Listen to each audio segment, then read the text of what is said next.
Okay guys, in this lesson we're going to build upon the previous lesson and we're going to move on to single stroke sevenths. This one is a little bit longer than the single stroke 4, obviously, because 7 is bigger than 4, but it practices the same mechanics. We're practicing playing and then leaving a space, okay? And our space this time is going to be wider.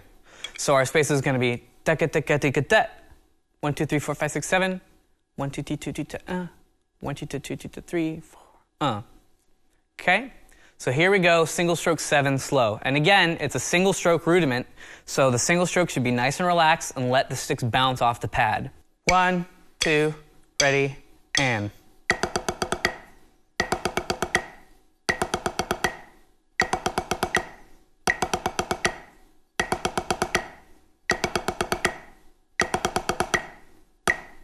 You don't have to play this one fast. Again, we're trying to elongate the amount of time we play and then elongate the amount of time that we have space.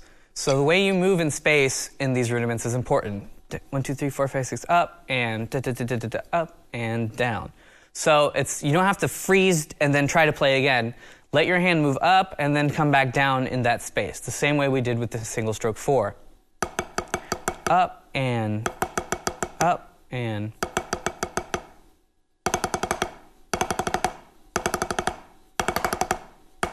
Okay, so now let's try this at a medium tempo, 100 beats per minute. Here we go.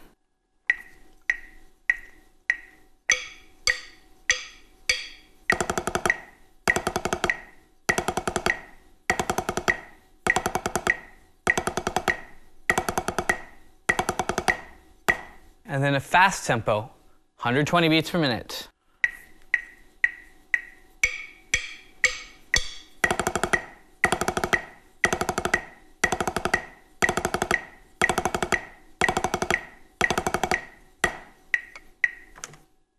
So there you go, there's your single stroke 7. It's important to practice the space. I can't iterate that enough. These first couple single stroke exercises are just as important about what you play as the space in which you don't play. Okay? I'll see you in the next lesson.